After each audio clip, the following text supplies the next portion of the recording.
Iya, Pak. Selamat pagi, Pak. Sebelumnya Om Swastiastu, Assalamualaikum, dan salam sejahtera bagi kita semua.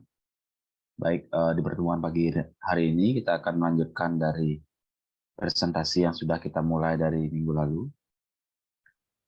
Baik, untuk mempersingkat waktu dan nanti kita akan berdiskusi lebih panjang. Bapak persilahkan kelompok yang akan presentasi untuk menampilkan hasil dari tugas yang telah dibuat. Terima kasih. Baik, Bapak. Terima kasih. Saya izin untuk share screen.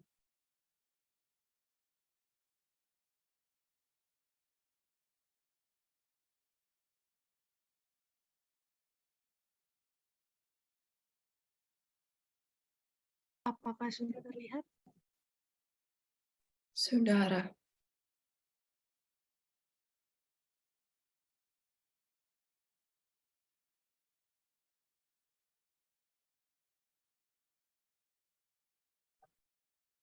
Om Swastiastu, selamat pagi Pak Adi Saputra, selamat Pancasila, dan selamat pagi teman-teman. Perkenalkan, nama saya Aras Mafiro. Di sini saya akan mempresentasikan kelompok saya, yaitu kelompok 3, dengan judul Paradigma Pancasila di Era Globalisasi ini. Nah, ada pepatah berkata, tak kenal maka tak sayang. Maka izinkan saya untuk memperkenalkan anggota saya.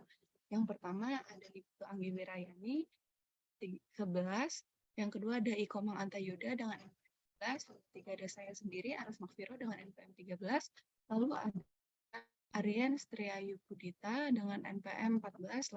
Dan yang terakhir ada Desa Putu Arista Angelika Chandra dengan NPM 15.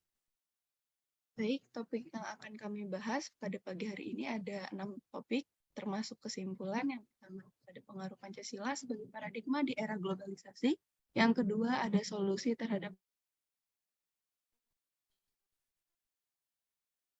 lalu ada hakikat kedudukan Pancasila sebagai paradigma di era globalisasi, lalu ada hubungan Pancasila terhadap paradigma di era globalisasi, yang terakhir ada pihak-pihak yang membantu. Untuk bagian pertama, yaitu pengaruh Pancasila sebagai paradigma di era globalisasi, akan dijelaskan oleh saya sendiri. Jadi, Pancasila dalam suatu objek khusus, yaitu konteks kehidupan bernegara. Selain paradigma kehidupan bernegara, para pendiri negara menempatkan Pancasila sebagai cita hukum yang berdimensi luas. Pancasila pada penerapannya diharapkan dapat menjadi penyaring dan mampu membentengi seluruh kalangan masyarakat di era globalisasi saat ini. Pengaruh globalisasi yang melanda bangsa Indonesia tentunya berdampak pada adanya perubahan paradigma dalam memahami pengamalan Pancasila. Dengan globalisasi, berarti bangsa Indonesia telah memasuki periode baru dalam sejarah manusia. Suatu babakan yang membawa visi, cara berpikir, dan cara kerja dapat kita lihat dari perbedaan dengan era sebelumnya. Adapun beberapa penyimpangan terhadap sila-sila Pancasila, diantaranya pada sila pertama, yaitu adanya pelanggaran berupa hilangnya sikap toleransi di masyarakat. Lalu pada sila kedua, dapat terjadi penyimpangannya pelanggaran hak asasi manusia atau yang kita sebut sebagai HAM. Pada sila yaitu penyimpangan terjadi dengan ditandai hilangnya rasa persatuan dan berkembangnya sikap individualisme. Lalu ada pada sila keempat, secara umum banyak terjadi penyimpangan pemerintahan yang berdampak pada rakyat seperti tindak korupsi, kolusi, dan nepotisme.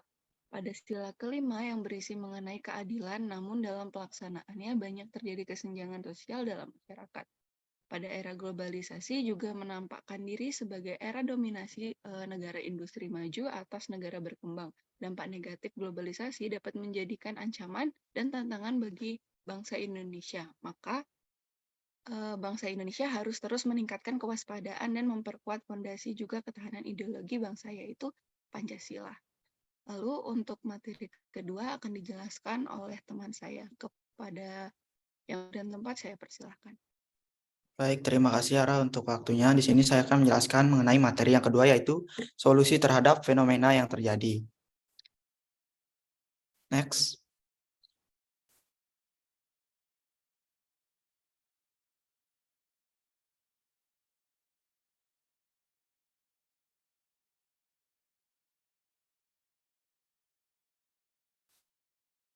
Baik, di sini saya akan menjelaskannya. Permasalahan yang terjadi adalah karena kurangnya pemahaman saat memahami makna Pancasila dan mengamalkan Pancasila oleh masyarakat. Hal ini menyebabkan timbulnya beberapa solusi untuk mengatasi masalah paradigma Pancasila di era globalisasi saat ini. Yang pertama itu dalam konteks bersosial dan berbudaya. Masyarakat harus dapat menyaring dan memilih pergaulan dan budaya dengan selektif. Yang kedua yaitu dalam hal kehidupan berbangsa dan bernegara perlu meningkatkan rasa nasionalisme masyarakat, khususnya generasi saat ini dengan pendidikan karakter. Dan yang ketiga yaitu dalam lingkup ekonomi perlu adanya integrasi antara pemerintah dengan generasi milenial. Next. Baik, untuk materi selanjutnya akan dijelaskan oleh teman saya. Baik, selanjutnya adalah hakikat kedudukan Pancasila sebagai paradigma di era globalisasi.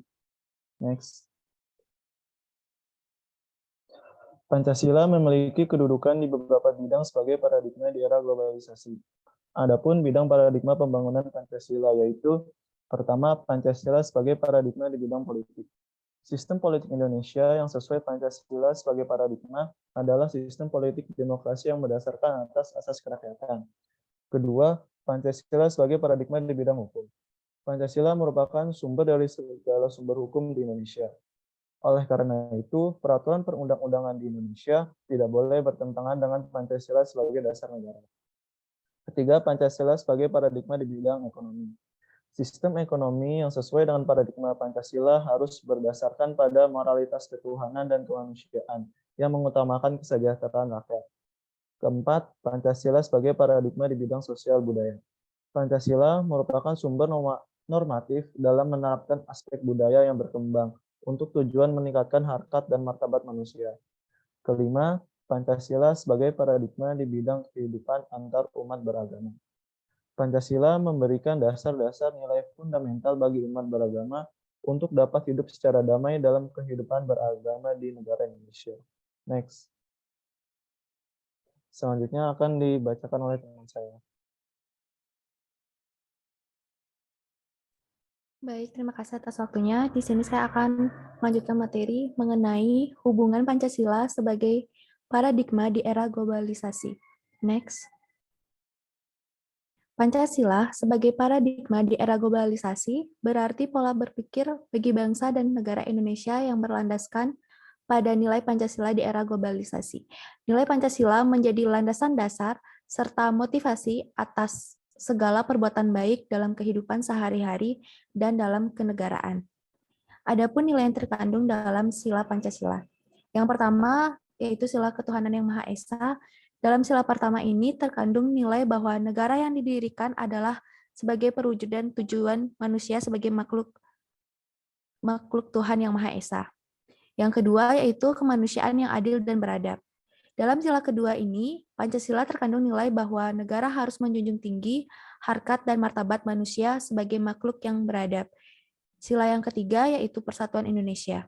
Terkandung nilai bahwa manusia merupakan makhluk individu dan makhluk sosial yang beraneka ragam, tetapi mengikatkan diri dalam satu kesatuan. Sila yang keempat yaitu kerakyatan yang dipimpin oleh hikmat kebijaksanaan dalam permusyawaratan perwakilan.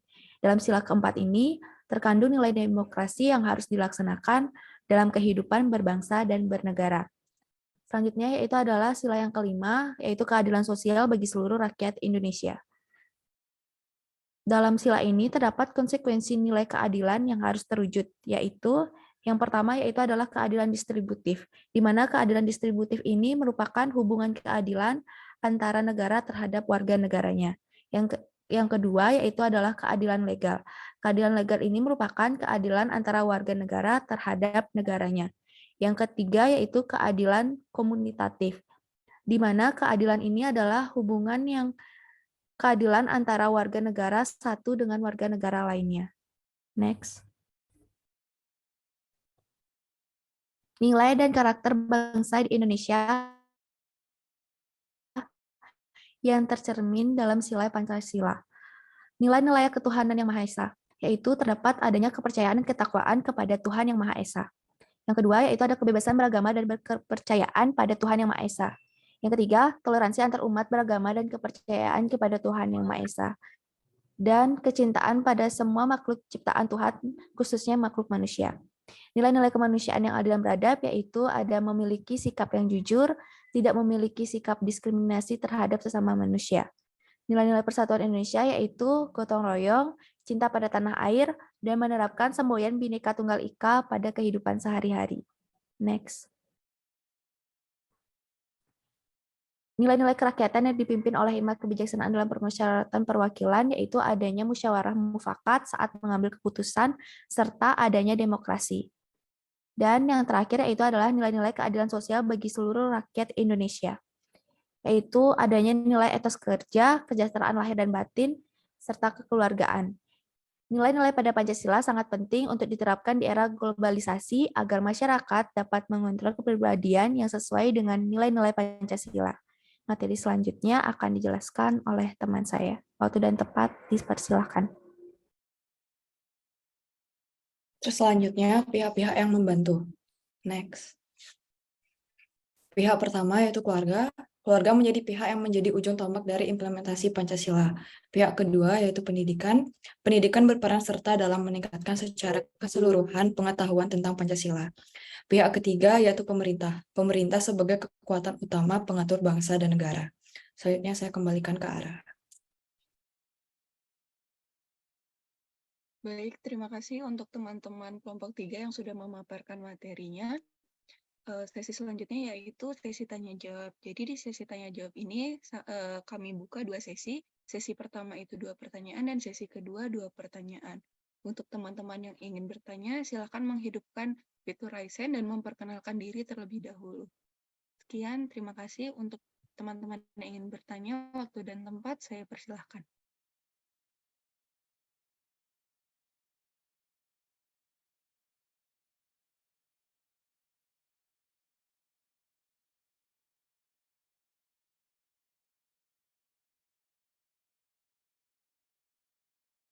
Baik, terima kasih untuk teman-teman yang sudah merespon. Jadi untuk sesi pertama itu pertanyaan untuk teman-teman yang 2 penanya untuk teman-teman yang sudah saya sebutkan, nanti bisa tolong untuk menyebutkan pertanyaannya dan akan kami tampung terlebih dahulu. Yang pertama untuk Alang Dwi Mayoni, pertanyaannya dipersilakan. Baik, sebelumnya terima kasih banyak atas kesempatannya. Di sini perkenalkan nama saya Gusta Gundimeni Putri dengan NPM terakhir 041. Saya ingin bertanya, menurut kelompok kalian bagaimana sih kedudukan Pancasila sebagai paradigma di era globalisasi ini? Baik, terima kasih untuk Agung Bimayoni. Pertanyaannya kami tampung dahulu. Selanjutnya untuk Dita Cahya Dewi, pertanyaannya dipersilakan. Baik, terima kasih atas waktunya. Perkenalkan, saya Nikade Dita Cahya Dewi dengan NPM akhir 038. Tadi pada bagian kelima mengenai pihak-pihak yang membantu, ada disebutkan untuk pihak-pihak yang membantu itu ada pihak kedua yaitu pendidikan. Nah, maksud dari pendidikan itu bagaimana ya? Terima kasih. Baik, terima kasih untuk Dita pertanyaannya. Sesi tanya jawab yang pertama akan saya tampung terlebih dahulu dan izinkan kelompok kami mendiskusikan pertanyaan-pertanyaan dari teman-teman yang sudah bertanya. Terima kasih.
Baik, terima kasih karena telah memberikan kelompok kami waktu untuk berdiskusi. Untuk pertanyaan pertama, yaitu dari Gusti Agung Dwi Mayoni Putri, akan dijawab oleh Anggi. Untuk Anggi, waktu dan tempat saya persilahkan. Baik, terima kasih. Di sini saya akan menjawab pertanyaan dari Gung Putri.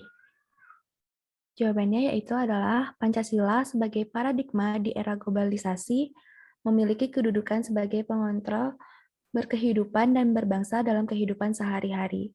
Dikarenakan di dalam Pancasila memiliki nilai-nilai yang diambil dari nilai-nilai adat istiadat, kebudayaan, dan religius yang bersumber pada kepribadian bangsa dan mengacu kepada tujuan bangsa Indonesia yang terdapat pada Undang-Undang 1945, yaitu melindungi segenap bangsa Indonesia dan seluruh tumpah darah Indonesia, memajukan kesejahteraan umum, serta mencerdaskan kehidupan bangsa.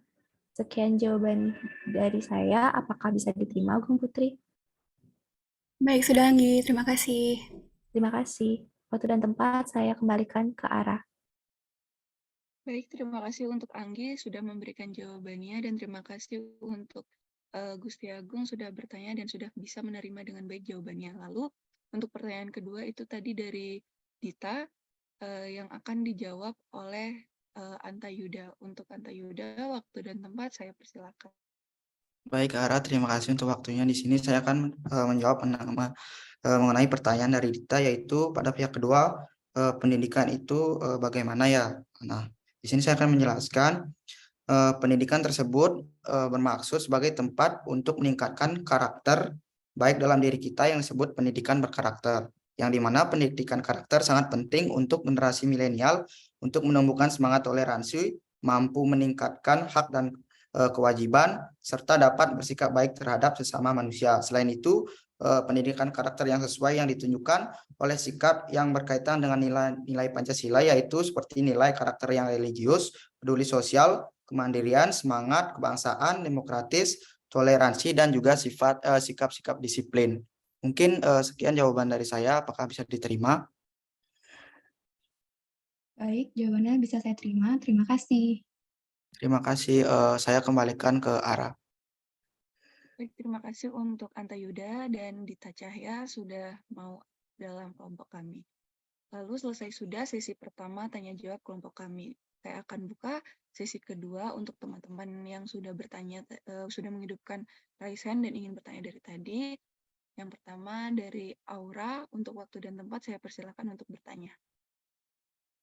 Terima kasih Ara atas waktu yang diberikan. Perkenalkan, nama saya Nikade Aura Pitistari dengan NPM terakhir 019. Di sini saya izin bertanya.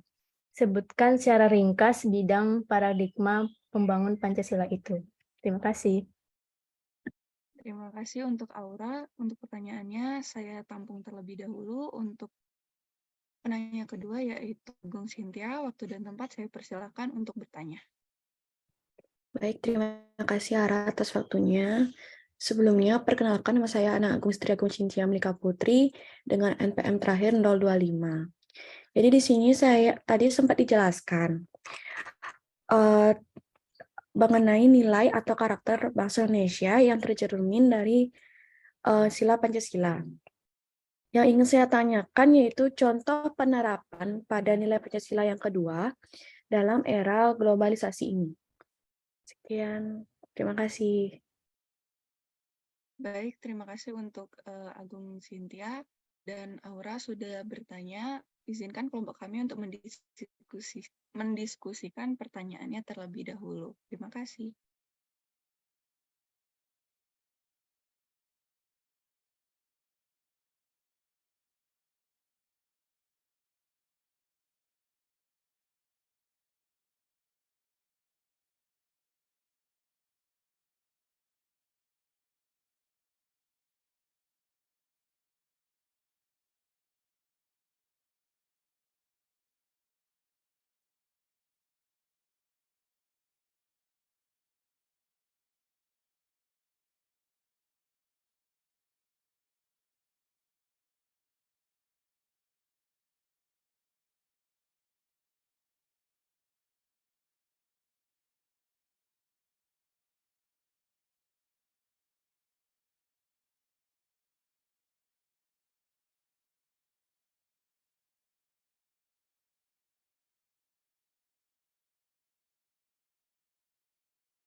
Bagaimana yang lainnya terkait dengan pertanyaannya? Tadi apa pertanyaannya? Yang dua itu bisa diulang kelompok? Izin jawab Bapak untuk yang sesi kedua, pertanyaan nomor kedua ya. Ya.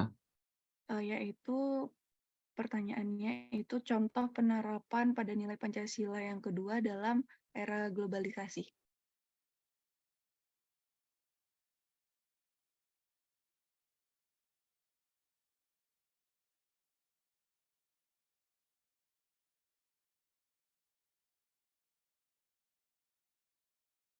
Izin bertanya Bapak, kami bisa melanjutkan untuk menjawab pertanyaan dari teman yang sudah bertanya?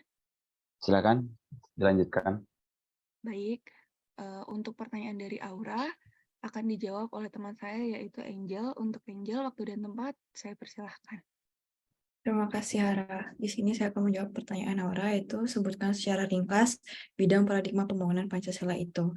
Jadi yang pertama yaitu Pancasila sebagai paradigma di bidang politik, yang kedua Pancasila sebagai paradigma di bidang hukum, yang ketiga Pancasila sebagai paradigma di bidang ekonomi, sistem ekonomi, yang keempat Pancasila sebagai paradigma di bidang sosial budaya, dan yang kelima Pancasila sebagai paradigma di bidang kehidupan antar umat beragama. Sekian yang dapat saya sampaikan. Apakah jawaban dapat diterima, Aura? Bisa, Angel. Terima kasih. Terima kasih. Terima kasih untuk Angel dan Aura. Lalu saya lanjut untuk Agung Cynthia. Pertanyaannya akan dijawab oleh saya sendiri, yaitu di mana tadi pertanyaannya contoh penerapan pada nilai Pancasila yang kedua.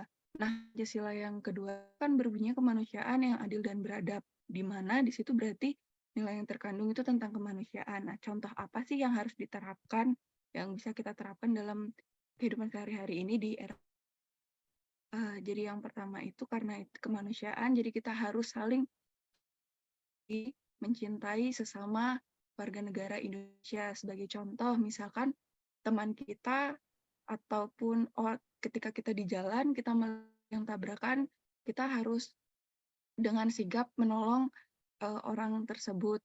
Itu yang kedua, apabila kita sedang berpresentasi seperti ini atau ada teman-teman yang ingin mengungkapkan pendapatnya, kita harus menghargai pendapat teman tersebut, walaupun itu tidak sepemikiran dengan pendapat yang kita sampaikan, tapi kita harus tetap menghargai pendapat tersebut. Yang kedua, kita tidak boleh pilih kasih dalam bergaul. Nah, kebetulan banget di FKG ini kan banyak banget juga yang dari luar Bali, dari banyak pola pikir, kesenangan, dan lain sebagainya. Jadi kita tidak boleh pilih kasih. Jadi contohnya tuh kayak gini, kayak kita tuh nggak boleh temenan yang milih-milih teman gitu, kayak aku mau temenan sama yang suka main TikTok aja, itu nggak boleh. Terus atau nggak kita mau temenan sama yang pinter main basket aja, kita nggak boleh. Atau kalau anak-anak sekarang bilang tuh YBBA, yang basket aja, itu nggak boleh kayak gitu. Jadi kita harus tetap adil ke semua teman-teman. Jadi seperti itu.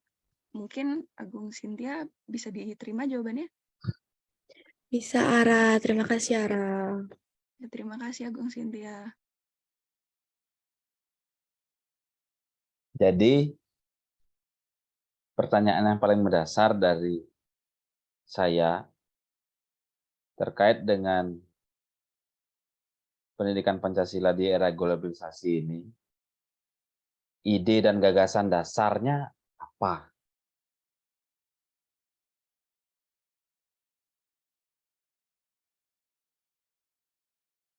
Ketika berbicara penerapan itu kan mungkin sudah kita bahas dalam pertemuan kuliah sebelumnya kan.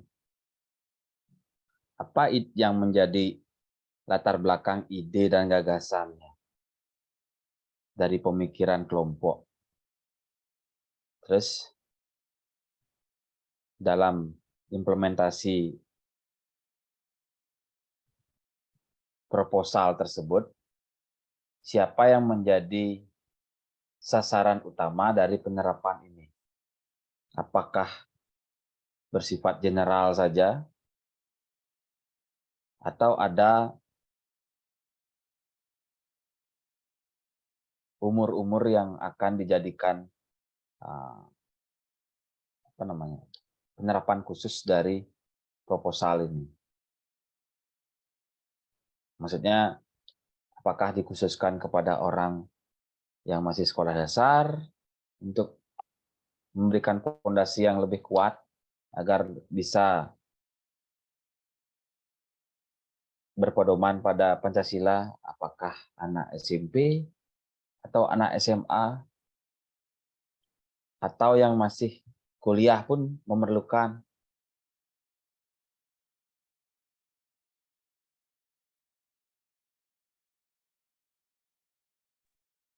Baik Bapak, saya coba izin menjawab. Jadi kenapa ide dan gagasan yang kenapa kelompok kami mengangkat tema ini, karena yang pertama paradigma itu kan artinya pandangan yang mendasar.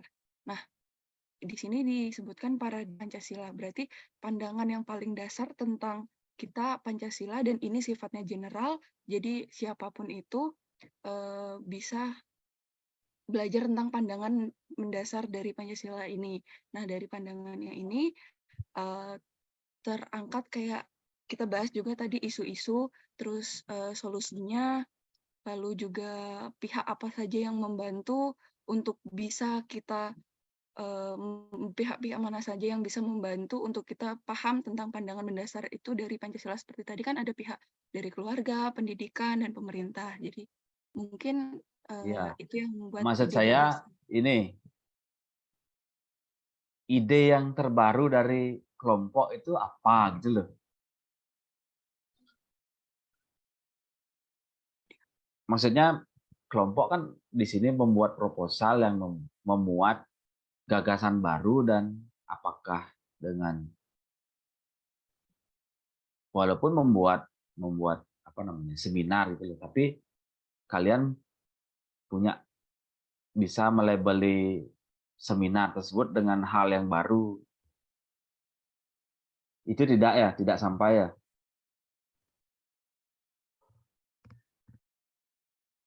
Atau yang saya lakukan hal ini di kelas lain, dengan proposal tersebut mereka membuat ide gagasan penerapan Pancasila dengan berbasis aplikasi,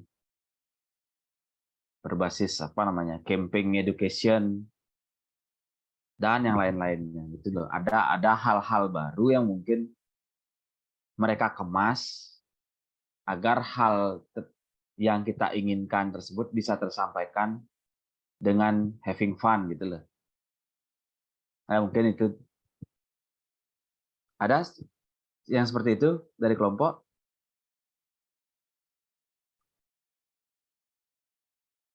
Bagaimana, Ras?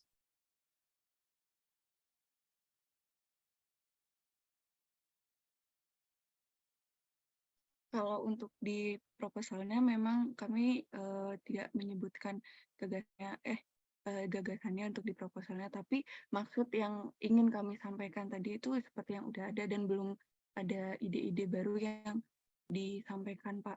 Mungkin segitu. Masih menganut yang sudah gitu loh, maksudnya kayak dari yang benar-benar dari pokok-pokok pikiran yang emang sudah ada gitu. Baik, yang lainnya bagaimana? Apakah ada pertanyaan terkait dengan paradigma Pancasila di era global ini? Di mana sebenarnya ketika kita berbicara Pancasila di era globalisasi ini, sebenarnya kan kita sudah sangat berdampingan dengan kehidupan yang metaverse apa metaverse itu. Sebenarnya itu yang bisa dibahas lebih dalam kan. Kalau sudah bilang globalisasi, tentu kita berbicara tentang kemajuan teknologi. Apalagi yang kita hidup sekarang ini dalam di dalam berbagai ruang digital, berbagai platform, dan waktu kita sudah 50% habis di dunia maya. Nah, ketika kelompok berbicara Pancasila sebagai langkah dalam era globalisasi, kan tentunya titik-titik tersebut yang bisa dibahas kan, bukan secara, kalau kita bilang global yang masih monoton dengan kegiatan offline itu kan tentu kita tidak menyentuh titik globalisasi dan perkembangan dari teknologi tersebut. Itu pendapat saya. Saya tidak tahu pemikiran-pemikiran yang ada di kelas ini. Ada yang ingin berpendapat? Atau kita lanjutkan kelompok yang selanjutnya? Sudah cukup kelompok? Mungkin bisa di stop share materinya dan tutup presentasinya. Baik Bapak, saya share ya. Baik teman-teman, terima kasih atas partisipasinya dan telah memberikan waktu kepada kelompok kami. Selebihnya saya minta maaf apabila ada yang kurang dari kelompok saya. Saya tutup dengan Parama Santi, Om Santi Santi Santi Om, dan selamat pagi. Untuk kelompok selanjutnya dipersilahkan. Silakan kelompok selanjutnya untuk menampilkan materi yang telah di... Saya izin share screen terlebih dahulu.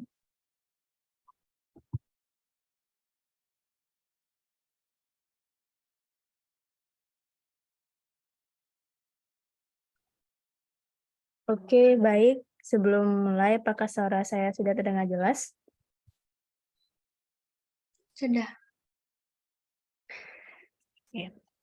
Selamat pagi yang terhormat Bapak Iputu Adi Saputra selaku dosen Pancasila, dan selamat pagi kepada teman-teman semuanya. Jadi kali ini kami dari kelompok 4 akan membahas materi tentang implementasi nilai-nilai Pancasila di kalangan generasi muda untuk membendung diri dari dampak negatif revolusi 4.0. Sebelum masuk ke materi, perkenankan kami memperkenalkan diri terlebih dahulu. Saya Nikade Aura Pitistari dengan NPM terakhir 019 selaku moderator yang akan memandu jalannya presentasi pada pagi hari ini. Dan 4 rekan saya lainnya, Armiawati dengan NPM terakhir 016, Iputu Arya Atnyana dengan NPM terakhir 017, Azzilah Anza Andani dengan NPM terakhir 018, Azahra Putri Gamaya dengan NPM terakhir 020. Nah, selanjutnya langsung saja masuk ke penyampaian materi, di mana di sini ada 5 topik yang akan kami bahas. Yang pertama, pengertian revolusi. Yang kedua, dampak era revolusi. Yang ketiga, dampak era revolusi 4.0 terhadap nilai-nilai Pancasila. Yang keempat, solusi mengatasi dampak revolusi. Yang kelima, langkah-langkah strategis dalam menerapkan gagasan.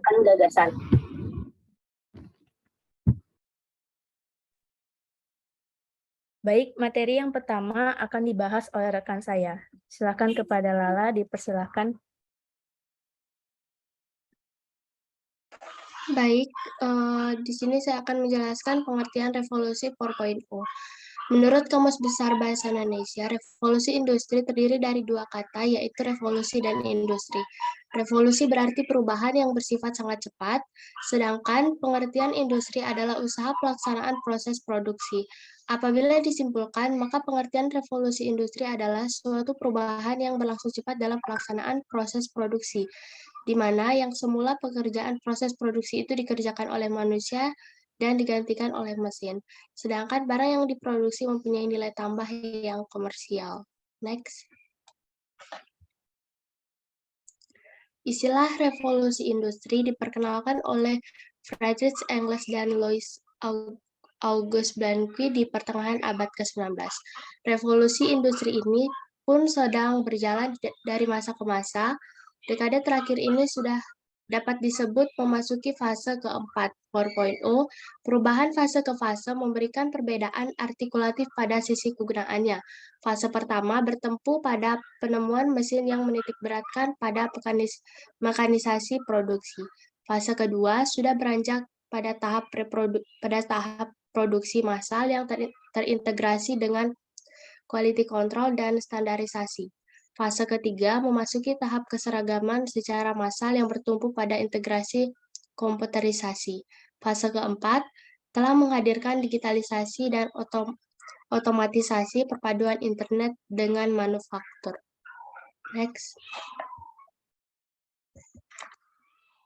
Selanjutnya, beberapa istilah yang digunakan dalam revolusi industri 4.0. Yang pertama, industri 4.0 adalah nama tren otomatis dan pertukaran data terkini dalam teknologi pabrik. Istilah ini mencakup sistem siberfisik internet untuk segala komputasi awan dan komputasi kognitif. Yang kedua, industri 4.0 menghasilkan pabrik cerdas. Di dalam pabrik cerdas berstruktur moduler, sistem siberfisik mengawasi proses fisik, menciptakan salinan dunia fisik secara virtual, dan membuat keputusan yang tidak terpusat. Lewat internet untuk segalanya, sistem siberfisik berkomunikasi dan bekerja sama dengan satu sama lain dan manusia secara bersamaan. Yang ketiga, istilah industri 4.0 berasal dari sebuah proyek dalam strategi teknologi canggih pemerintahan Jerman yang mengutamakan komputerisasi pabrik. Yang keempat, istilah industri 4.0 diangkat kembali di Hannover dalam tahun 2011. Working Group on Industry 4.0 memaparkan rekomendasi pelaksanaan Industri 4.0 kepada pemerintah federal Jerman. Anggota kelompok kerja Industri 4.0 diakui sebagai bapak pendiri dan perintis Industri 4.0. Next. Dampak era revolusi 4.0. Revolusi industri 4.0 akan membawa banyak dampak positif dan negatif dalam perekonomian suatu negara. Salah satu dampak yang harus diantisipasi adalah dampak negatif, misal berkurangnya penggunaan sumber daya manusia karena digantikan oleh mesin atau robot. Menurut Schwab, 5 klaster dampak industri 4.0 yang pertama yaitu ekonomi pertumbuhan, pekerjaan, sifat kerja. Yang kedua, bisnis, ekspektasi konsumen, produk dengan data yang lebih baik. Inovasi kolaboratif, model operasi baru, hubungan nasional global, pemerintahan, negara, region dan kota, keamanan internasional, masyarakat, ketimpangan dan kelas menengah, komunitas. Yang terakhir, individu, identitas, moralitas dan etika, koneksi antar manusia, pengelolaan informasi publik dan private. Next. Untuk mengantisipasi dampak tersebut, perindustrian atau Kemenperin meluncurkan program Making Indonesian 4.0 yang merupakan peta jalan atau roadmap di era revolusi industri 4.0. Strategi dalam menghadapi era revolusi industri 4.0 berdasarkan program Making Indonesia 4.0 adalah memperbaiki alur material, mendiasin ulang zona industri, peningkatan kualitas SDM, pemberdayaan UMKM, menerapkan insentif investasi teknologi, pembentukan ekosistem inovasi, menarik investasi asing, harmonisasi kebijakan dan aturan, membangun infrastruktur digital nasional, dan akomodasi standar sustainability. Next. Materi selanjutnya akan dijelaskan oleh teman saya. Waktu dan tempat dipersilahkan. Di samping itu, Menkeu juga menambahkan beberapa kebijakan fiskal untuk menunjang kesiapan Indonesia masuk dalam era industri 4.0. Di antaranya adalah pembangunan infrastruktur digital, meningkatkan kualitas sumber daya manusia dengan penyediaan beasiswa pemerintah melalui lembaga pengelola dana pemerintah, peningkatan kesehatan dan jaminan sosial masyarakat dengan penyediaan Kartu Indonesia Sehat, serta usaha peningkatan persentase ketersediaan obat dan vaksin dalam puskesmas. Selanjutnya, Menkeu juga menerbitkan Peraturan Menteri Keuangan PMK nomor 150 PMK 10 tahun 2018 tentang pemberian fasilitas pengurangan pajak penghasilan badan untuk menindaklanjuti salah satu poin dalam paket kebijakan ekonomi 16 yaitu memperluas fasilitas tax holiday guna mendorong investasi langsung. Skema insentif bea cukai juga dilakukan dalam rangka fasilitator perdagangan untuk meningkatkan investasi dan mendorong pertumbuhan ekonomi.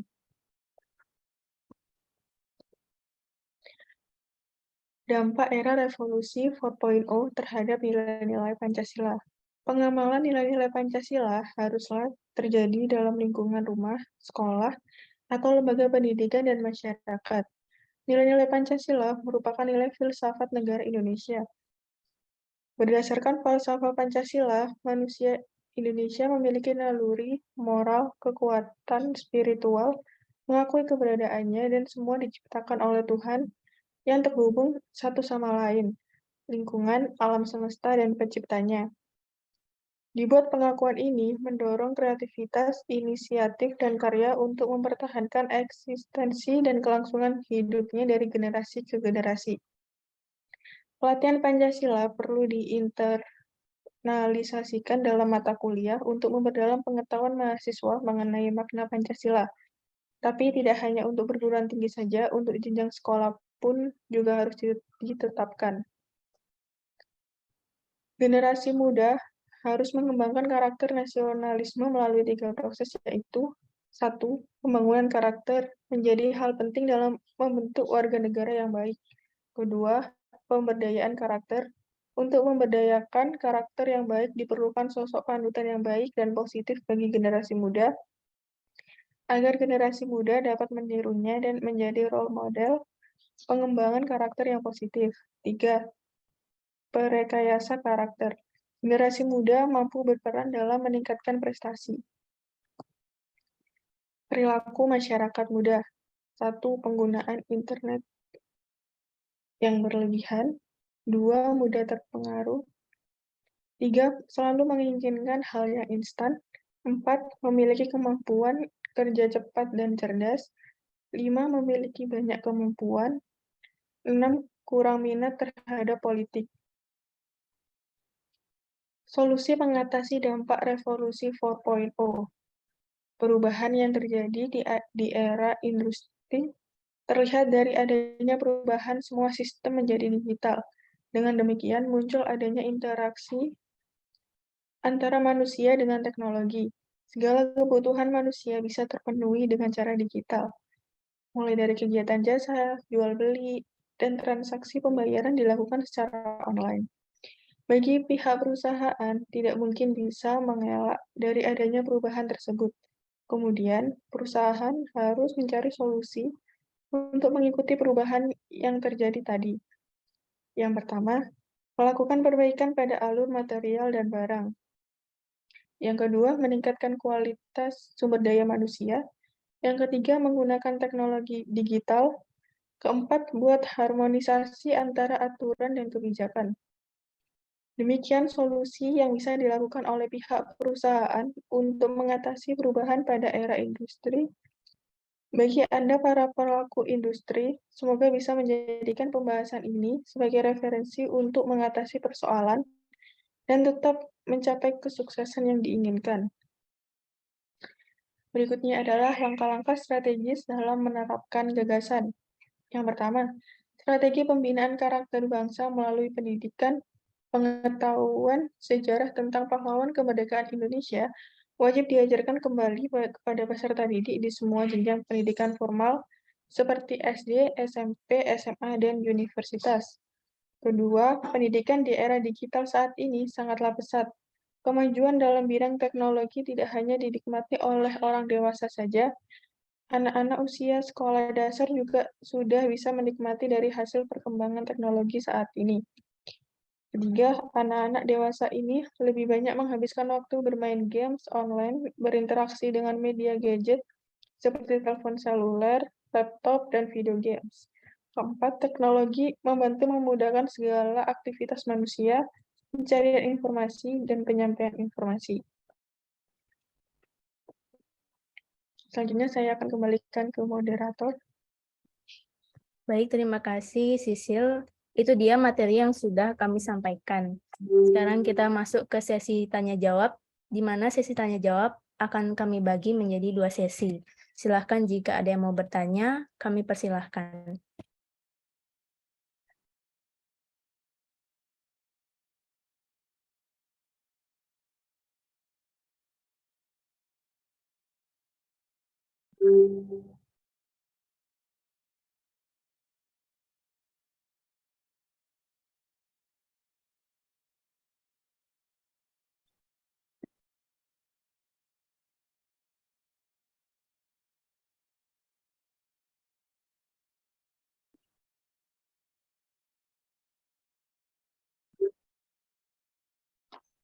Silakan kepada penanya. Oke, baik.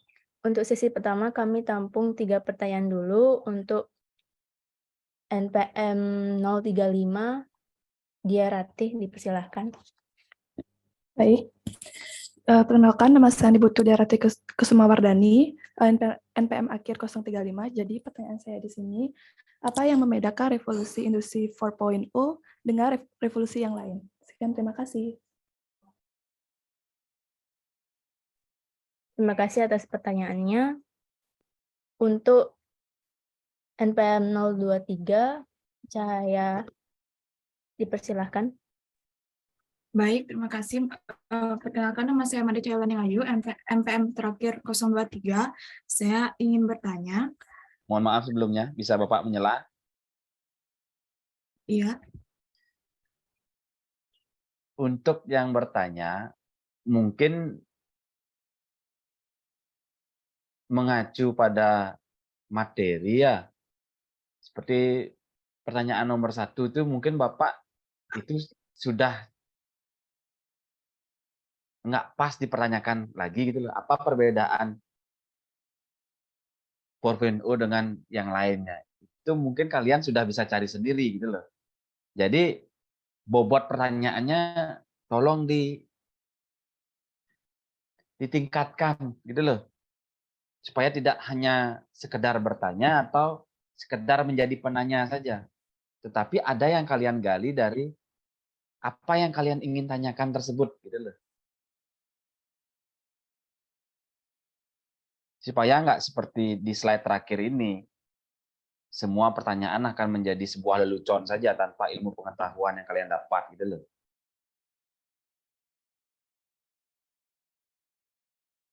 Silakan dilanjutkan. Baik, untuk Made Cahaya Wulaning bisa diulang pertanyaannya. Apa peranan utama para pemuda di kehidupan yang sudah menggunakan teknologi digital agar bisa menerapkan nilai Pancasila? Terima kasih. Baik, terima kasih atas pertanyaannya. Untuk 015, Desa Putu Aryasta, dipersilahkan. Baik, perkenalkan nama saya Desa Putu Aryasta Angelika Chandra, NPM terakhir 015.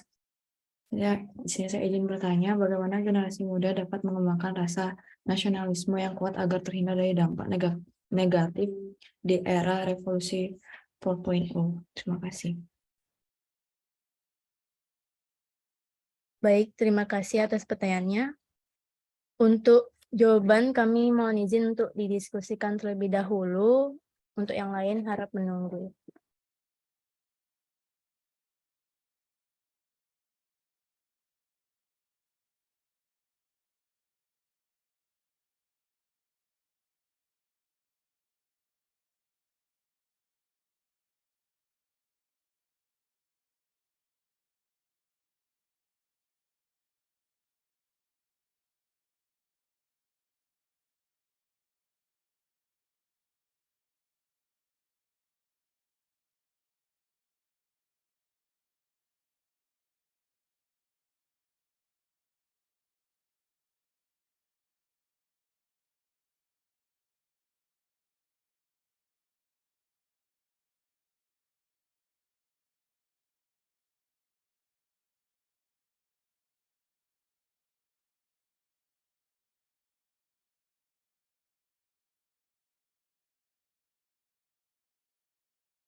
Baik, di sini kami sudah mendiskusikannya. Terima kasih sudah menunggu. Untuk Armi, dipersilakan menjawab pertanyaan yang sudah ditanyakan dari NPM 035.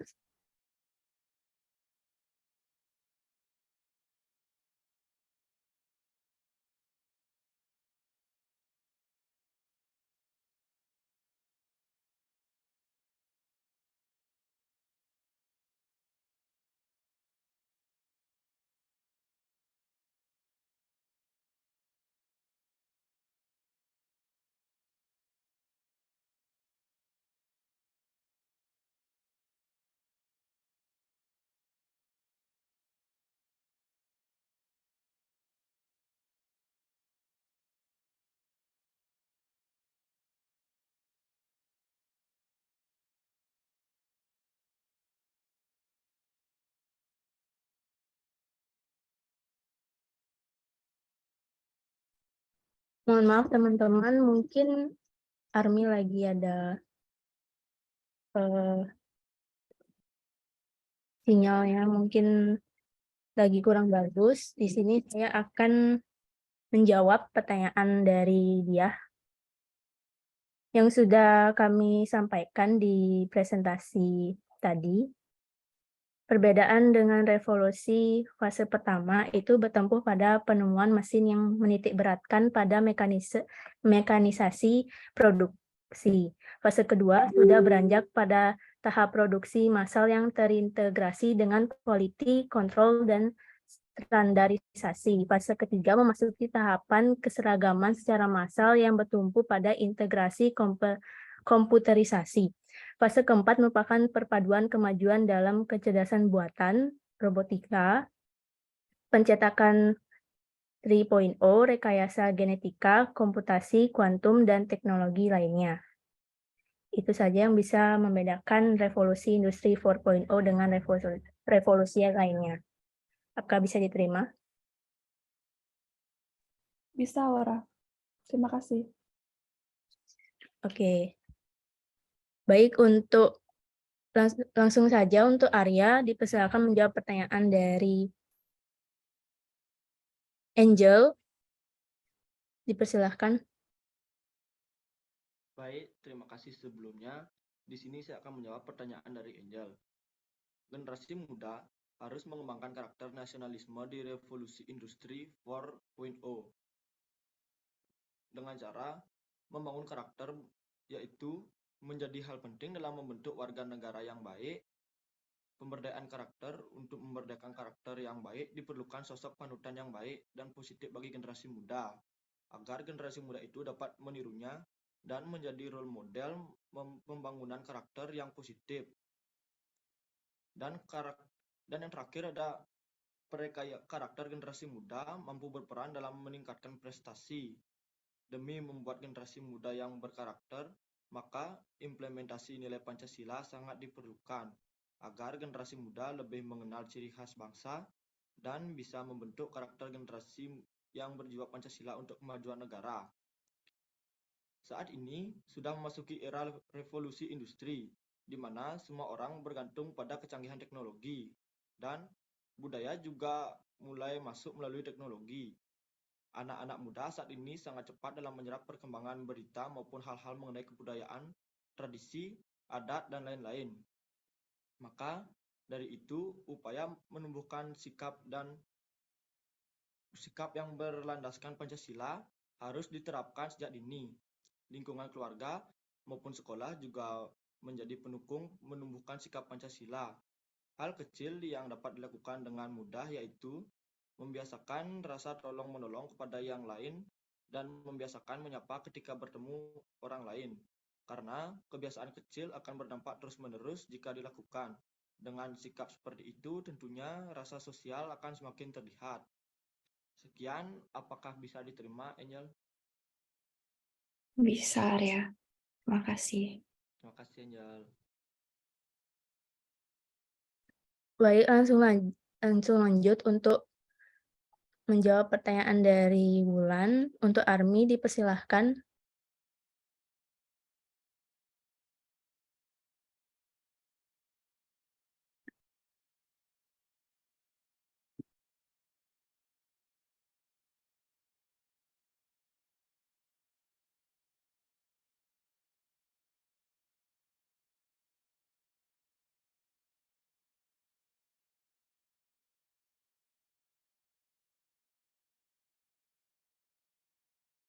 Halo Armi, mungkin masih di unmute ya.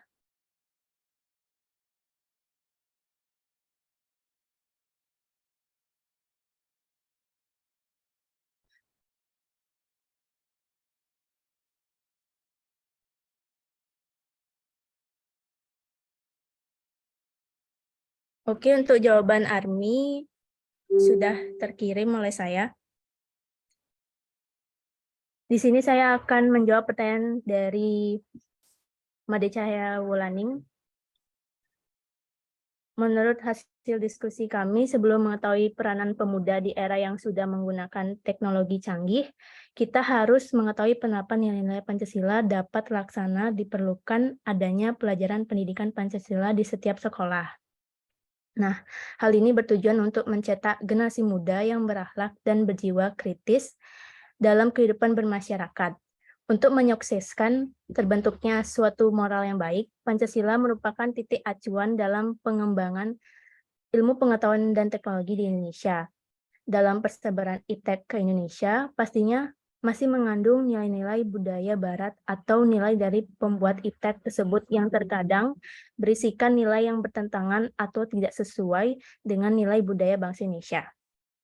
Untuk itu, Pancasila dibutuhkan sebagai acuan agar nilai-nilai yang tidak sesuai dengan Pancasila dibuang, sehingga bangsa Indonesia tidak terpengaruh dan tetap memiliki ciri khas atau identitas sebagai bangsa Indonesia. Nah, generasi muda memiliki 3 peranan utama dalam kehidupan berbangsa dan bernegara saat ini. Pertama, sebagai generasi penerus yang secara teguh dan konsisten melanjutkan perjuangan generasi sebelumnya. Kedua, sebagai generasi pengganti untuk menggantikan para generasi tua yang belum mampu mengemban amanat. Ketiga, sebagai generasi pembaharu yang bersungguh-sungguh berjuang mewujudkan keadilan, kesejahteraan, dan kemakmuran bangsa. Apakah bisa diterima, Cahaya? Bisa, Aura. Terima kasih. Baik, untuk sesi pertama sudah berakhir dan sekarang kami akan buka sesi kedua untuk 2 pertanyaan. Untuk NPM 027 dipersilahkan. Oke, terima kasih atas kesempatan yang telah diberikan. Sebelumnya, perkenalkan nama saya Christopher Shannon Soekarno dengan NPM terakhir 027 izin bertanya. Tadi kan sudah disebut perilaku masyarakat milenial. Ada 6 perilaku dari dampak era revolusi 4.0 terhadap nilai-nilai Pancasila. Nah, salah satunya itu disebutkan memiliki banyak kemampuan. Apa sebenarnya maksud dari kemampuan tersebut? Terima kasih. Baik, terima kasih atas pertanyaannya. Untuk NPM 051 dipersilahkan. Baik, sebelumnya terima kasih saya Samadhi Irawan, nomor NPM terakhir 051. Nah, di sini saya ingin bertanya, dampak era revolusi 4.0 dalam penerapannya lagi memberdayakan tenaga kerja manusia. Nah, mengapa bisa seperti itu?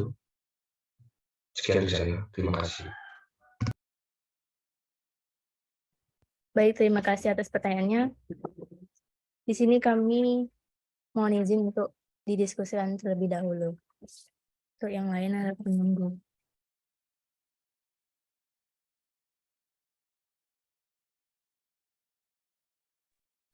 Karena waktunya masih lama, yang ingin bertanya bisa dipersilahkan, atau yang ingin berdiskusi, di sini tidak ada batas hanya bertanya dan menjawab, tetapi kalian juga bisa menambahkan atau menyanggah jawaban yang diberikan.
Baik, di sini kami sudah mendiskusikan. Untuk Arya dipersilakan menjawab pertanyaan yang sudah ditanyakan oleh NPM 051.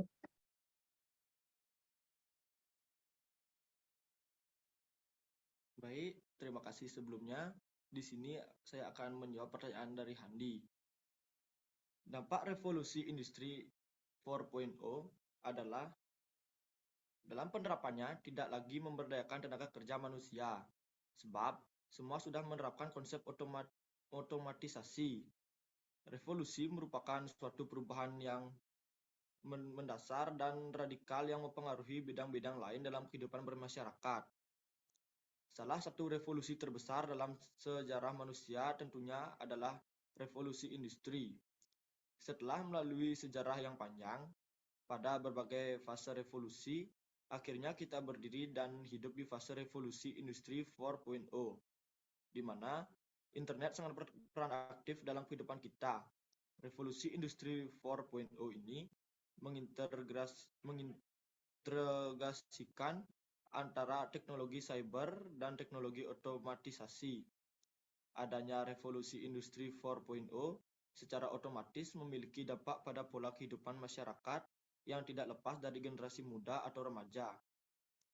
Tidak hanya itu, revolusi industri juga berdampak terhadap individu. Bahwasannya industri 4.0 dapat mempengaruhi karakter, moral, etika, hubungan antar manusia. Sekian dari saya. Apakah dapat diterima, Handi? Bisa ya, terima kasih. Terima kasih, Handi. Baik, langsung lanjut saja Arya untuk menjawab pertanyaan dari NPM 027. Baik, terima kasih sebelumnya. Di sini saya akan menjawab pertanyaan dari Christopher Seden. Remaja saat ini memiliki kepintaran yang lebih dan mampu menangkap dan mempelajari sesuatu lebih mudah dan cepat, apalagi didukung dengan mudahnya pencarian informasi di internet. Maka mampu menemukan hal baru yang membutuhkan tingkat kecerdasan yang tinggi. Pengaruh revolusi industri 4.0 menjadikan tingkat kenakalan remaja naik ke taraf yang lebih tinggi. Dan juga masa remaja dikenal dengan istilah masa pemberontakan, karena pada masa itu seseorang akan mengalami pubertas yang menampilkan beragam gejolak emosi, menarik diri dari keluarga, serta mengalami banyak masalah di rumah, sekolah, maupun lingkungan pertemanan. Sekian dari saya. Untuk Christopher Shannon, apakah bisa diterima?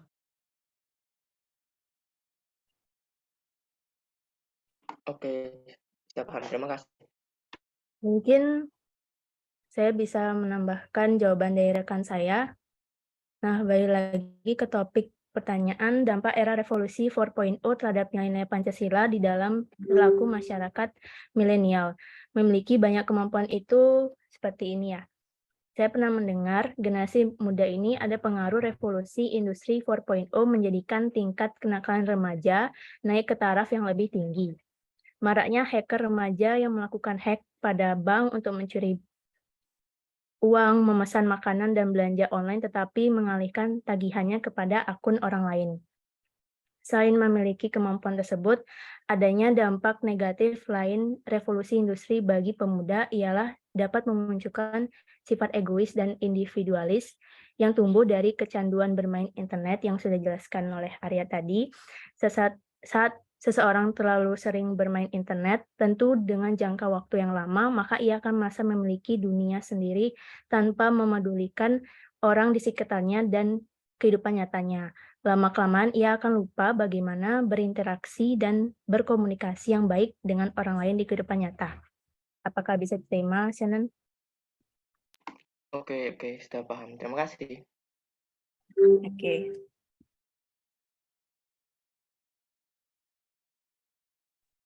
Baik, untuk sesi tanya-jawab telah berakhir. Untuk selanjutnya saya akan membaca kesimpulan dari presentasi kali ini. Kesimpulannya, ideologi Pancasila sebagai ideologi terbuka telah melalui panjangnya perjalanan revolusi di bumi ini. membuktikan bahwa sebagai ideologi dapat mengikuti perkembangan zaman, eksistensi ideologi Pancasila di era revolusi industri 4.0 ini memerlukan penguatan ideologi Pancasila dengan membumikan ideologi Pancasila. Selain itu, ada upaya meningkatkan pemahaman dan wawasan terhadap ideologi Pancasila, menurunkan kesenjangan sosial yang ada, meneladani nilai-nilai Pancasila, serta meningkatkan sumber daya manusia.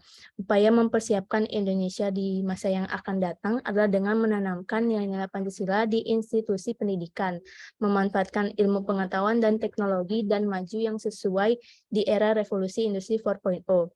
Eksistensi nilai-nilai Pancasila perlu jaga dan dilindungi dengan adanya regulasi dan kebijakan dalam mengimbangi kehidupan di era yang serba pesat ini perkembangannya. Sekian presentasi dari kelompok kami. Dengan harapan apa yang kami sampaikan teman-teman bisa memahami dengan baik. Mohon maaf jika ada kesalahan. Terima kasih atas perhatiannya. Sekian dari kami. Terima kasih.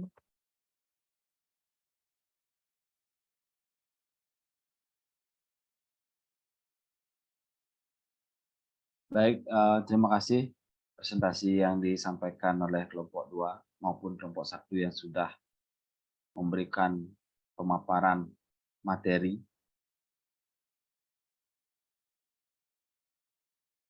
Kembali lagi ke topik yang sudah dibahas tadi. Mungkin evaluasi yang saya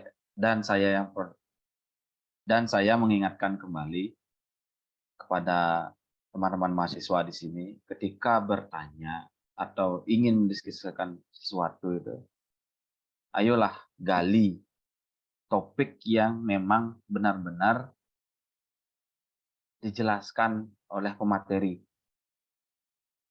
Jangan sekedar bertanya saja.